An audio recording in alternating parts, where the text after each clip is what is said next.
இப்போ நீங்க கதைகள்லாம் கேட்கும்போது தூங்குறீங்களா இல்ல முழிச்சுக்கிட்டீங்களா? ஒரே ஒரு கேள்வி, நான் நேர்மையா கேட்ட நீங்க பதில் சொல்லுவீங்களா? சொல்லுங்க. நான் வந்து 40ங்கிறது ஜென்ரலா நான் சொன்ன ஒரு நம்பர். நான் அதுக்கு மேலேயும் கேட்டிருக்கலாம், அது கம்மியும் கேட்டிருக்கலாம். இன்னைக்கு நீங்க எவ்வளவு கதை கேட்டாலும் நீங்க தூங்காம இருந்திருப்பீங்களா? நீங்க படத்துலயே நான் பாக்குறேன், தியேட்டர்ல அத்தனை பேர் தூங்குறாங்க. நாங்க யாரும் புண்படுத்திருக்கா யாரும் பேசுனது கிடையாது. நான் தெளிவாகவும் நான் அதுக்கான ஒரு வீடியோ நான் கொடுத்துட்டேன்.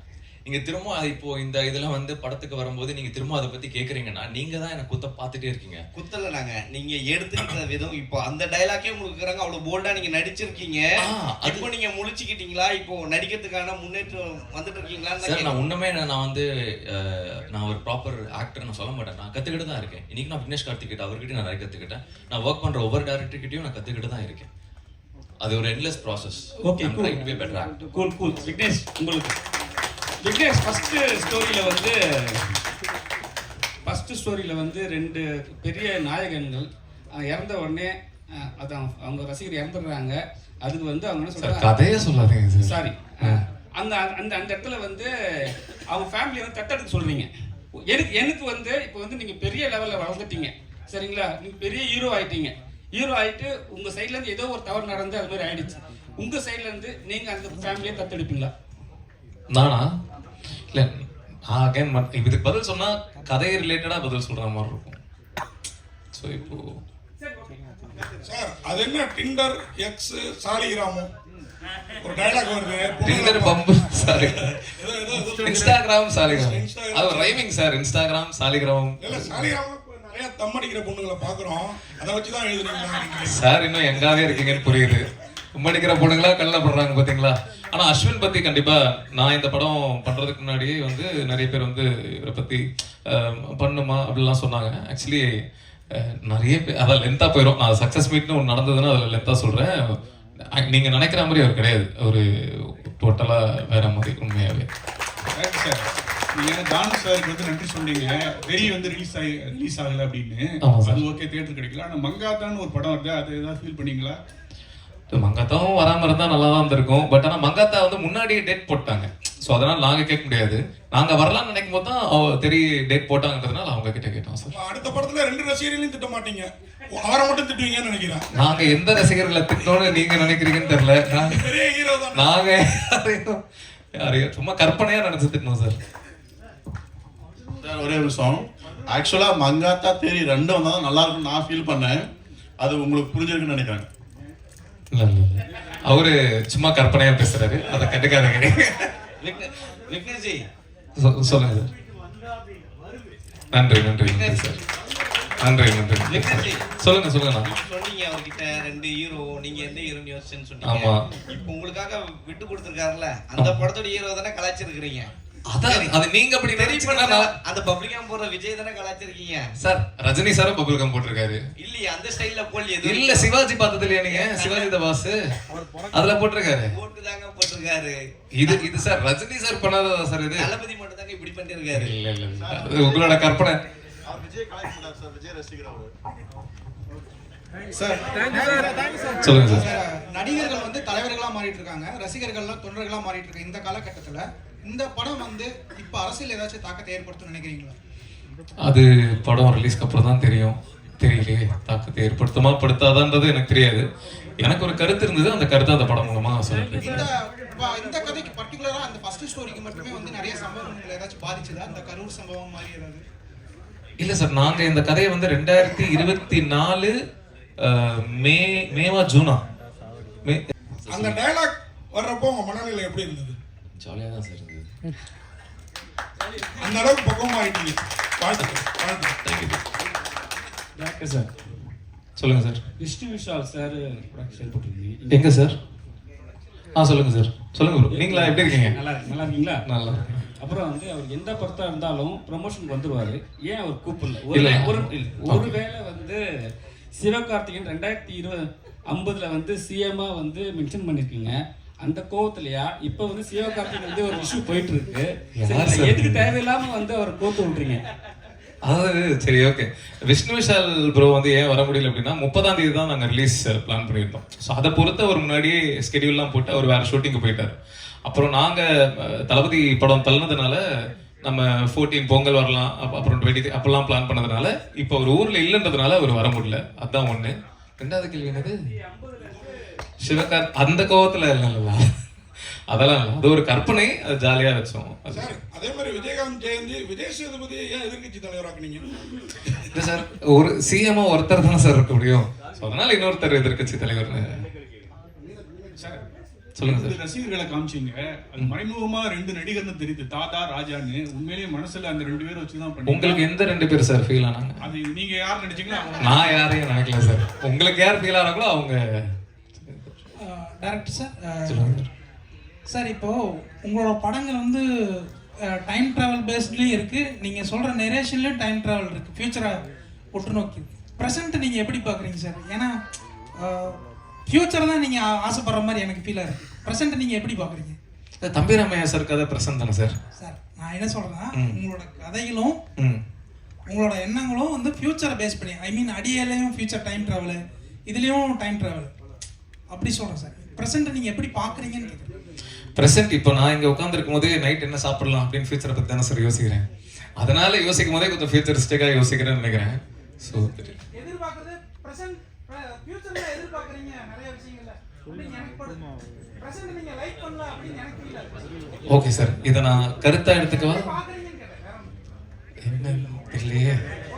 ஓகே சார், விக்னேஷ், சொல்லுங்க சார். படமா ரொம்ப நல்லா இருக்கு. Thank you sir. ஆக்சுவலாக ஜாலியான கொஸ்டின்ஸ் தான், தப்பா நினச்சிக்கிறேன். இப்போ ஆக்சுவலாக வெஸ்டர்ன் கண்ட்ரீஸ்லேயே வந்துட்டு இந்த எல்ஜிபிடிலாம் வந்துட்டு இப்போ பேன் பண்ணுறாங்க.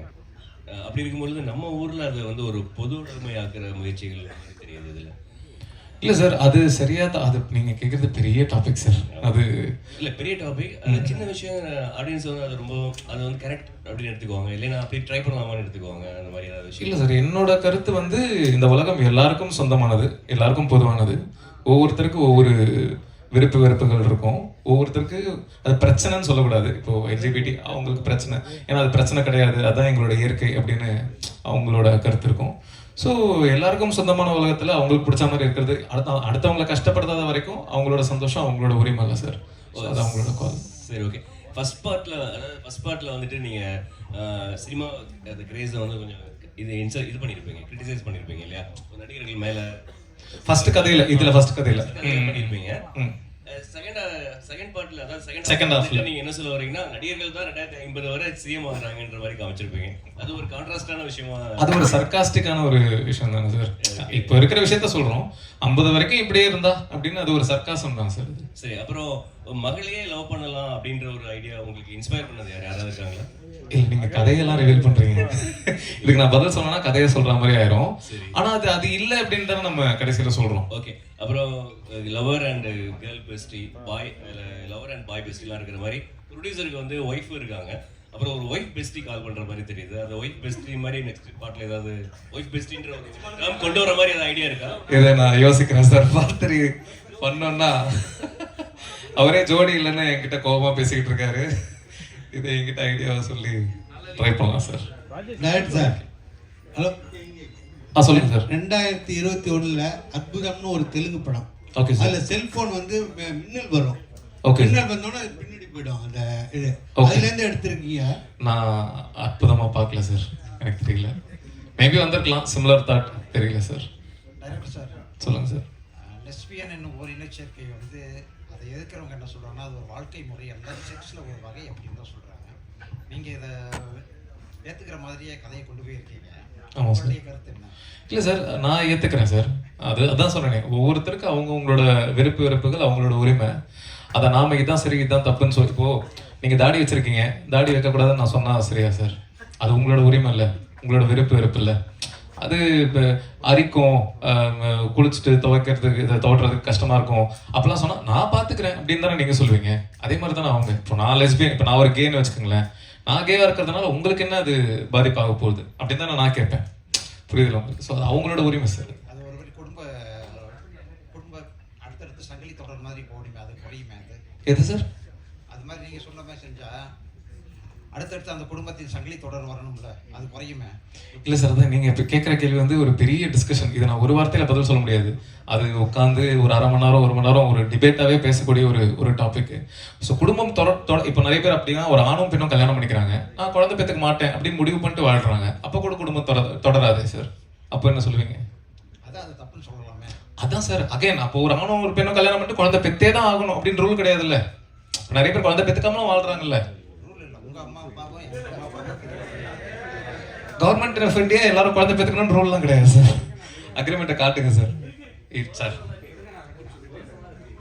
இல்லை அக்ரிமெண்ட்லாம் இப்போ நான் கல்யாணம் பண்ணிக்கிறேன், என் ஒய்ஃபும் நானும் குழந்தை பெற்றுக்கணுமா வேணாமன்றது நான் தானே சார் முடிவு பண்ணணும். அது ரூல் கிடையாதுல்ல. அதே ஆமாம்மா, அதை ப்ரூவ் பண்ணிட்டாங்க. ஆமாம். ஓ சப்போர்ட், ஓகே ரைட். இல்லை ஓகே, இல்லை அது லீகல் தான். 377 ரூல். ஹலோ, ஓகே சார் இங்க ஓகே சார். சார் இந்த பக்கம் சொல்லுங்க சார். இப்போ சினிமாவில் பார்த்தீங்கன்னா இன்னைக்கு வந்து ஒவ்வொரு படமும் ஓடுறதுங்கிறதே ஒரு மிகப்பெரிய விஷயமா இருந்துட்டு இருக்கு கடந்த சில வருடங்களா. சர்ச்சைக்குரிய கதைகளை எடுத்துக்கிட்டோம் அப்படின்னா அது ஒரு பரபரப்பை கிரியேட் பண்ணும். இப்போ உங்க ஹாட்ஸ்பாட் 1க்கு வந்து ட்ரெய்லர் ஒரு பரபரப்பை கிரியேட் பண்ணதால தான் படத்துக்கு ஒரு ரெஸ்பான்ஸ் உங்களுக்கு கிடைச்சது. அதனாலேயே இந்த படத்துலையும் சர்ச்சைக்குரிய 3 கதைகளை எடுத்துக்கிட்டு பண்ணீங்களா? சர்ச்சைக்குரிய கதைகளை பண்ணக்கூடாதுன்னு கிடையாது சார். பண்ணக்கூடாதுன்னு அதனால தான் பண்ணீங்களான்னு கேக்குறீங்களா? இது ஒரு ட்ரெண்டாவும் போயிட்டு இருக்கு. சில யங் டைரக்டர்ஸ் அப்படி பண்ணிட்டு இருக்காங்க. அதே ஃபார்முலா நீங்க ஃபாலோ பண்றீங்களான்னு கேட்கறேன். இது ஒரு விவாதம் கிரியேட் பண்ணும். இது இப்ப அப்படியான படங்கள் தான் அதிகமா வருது. ஆமா சார், இப்போ ஹாட்ஸ்பாட் 1 ஒரு ஃபிளேவர்ல இருந்தது. ஸோ இப்போ ஹாட்ஸ்பாட் 2 அப்படின்னு நான் பண்ணும்போது லவ் ஸ்டோரி பண்ண முடியாதுல்ல. ஏன்னா ஹாட்ஸ்பாட் 1 பார்த்துட்டு 2 பார்க்க வர ஆடியன்ஸ் வந்து 1 என்ன ஃபிளேவர்ல இருந்ததோ அதே மாதிரி ஒரு ஃபிளேவர் தான் 2ல எதிர்பார்க்க போறாங்க. ஸோ அதே ஃபிளேவர்ல சர்ச்சைக்குரிய விஷயங்களை பேசலாம் அப்படின்னு நினைச்சு பண்ணதுதான் சார். 1ஓட கம்பேர் பண்ணும்போது அதுல ஒரு ஃபேமிலி டச் ஓரியன்டட் அப்படி இருந்தது. இதுல எல்லாமே வந்து உங்களுக்கு 3 டாபிக்கையுமே ஒரு கான்ட்ரவர்சியாவே தான் சுத்தி வருது. அதுக்குண்டான சொல்யூஷனும் கொஞ்சம் முடிக்கும் போது அப்படி கொஞ்சம் அலுஃபா முடிச்சுட்டு போற மாதிரி இருக்குன்னு சொல்லுவாங்க. Okay sir. வெளிப்படையா அதுல ஒரு வெளிப்படை தன்மை இருந்தது ஃபர்ஸ்ட்ல. தெரியலையே, எனக்கு கேள்வி எப்படி சொல்றது. நான் எனக்கு தெரிஞ்ச அளவுக்கு என்ன அதை சொல்யூஷனா சொல்ல முடியுமோ அதை சொல்ல ட்ரை பண்ணியிருக்கேன். ஃபர்ஸ்ட் கதையிலும் சரி, செகண்ட் கதையிலும் சரி. கடைசி கதையில சொல்யூஷன் கிடையாது, ஒரு காதலை பத்தி பேசியிருக்கோம். அதுக்கப்புறம் ஒரு ஷாக்கிங்கான ஒரு எண்டு கொடுத்துருக்கோம். ஓகே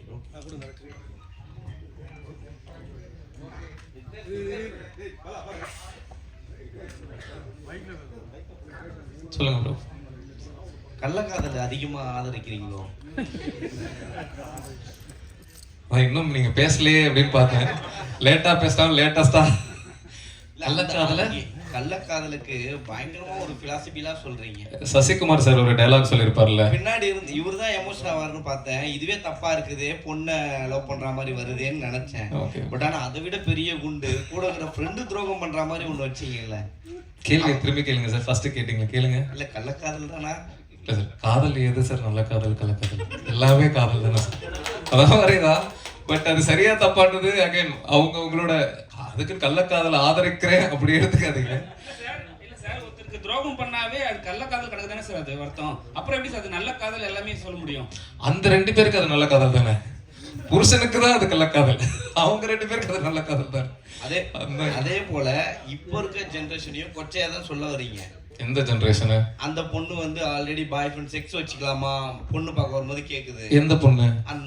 அந்த பொண்ணு ஏன் கேக்குது? அந்த வந்தவர் என்ன சொல்றாரு? பொண்ணுங்களுக்கெல்லாம் முடிவளக்க தான் தெரியும், முடிவெடுக்க எங்க தெரியும் அப்படின்னு கேக்குறாரு.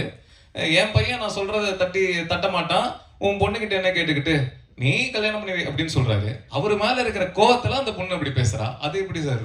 நீங்க அதுக்கு எக்ஸ்ட்ரா டயலாக் கொடுத்தீங்களோ அப்படின்னு லவ் ஸ்டோரின்னு ஒண்ணு வந்ததுல, அதுல இப்ப லேட்டஸ்டா வரும்போது அதுல பாட்டி சொல்லுவாங்க, பாட்டி போய் நீ இது பண்ணு அப்படின்னு சொல்லுவாங்க. ஸோ இதுல வந்து இந்த பொண்ணு டைரக்டா அப்பா உக்காந்துட்டு இருக்கும் போதே கேக்குது, இவ்வளவு தெரியுமா? நம்ம தமிழ்நாட்டு பொண்ணுங்கள் அப்படி கேட்க முடியுமா, கேட்கறாங்களா அப்படின்ற மாதிரி தோணுது. கரெக்ட். இவங்க கேட்டதுக்கு தானே தம்பிராம சார் வந்து கிளைமேக்ஸ்ல பதிலடி கொடுக்குறாரு. இதுதான் கிளைமேக்ஸ் அப்படின்னு முடிச்சிருந்தேன்னா நீங்க சொல்றது கரெக்ட். அதுக்கப்புறம் சார் வந்து பேசுறாருல்ல, நீ சொன்னது தப்பு அப்படின்ட்டு. அவர் ஏன் பேசுறாருன்னா, சில பேருக்கு சில விஷயத்த சொல்ற விதத்துல சொன்னதான் புரியும், அதுவே நீ தானமா சொன்ன அப்படின்ற மாதிரி சொல்றாருல்ல. அஸ்வின் ப்ரோ, நீங்க அண்ணன் கேட்கும் போது அசால்ட்டா சொல்லிட்டீங்க ஜாலி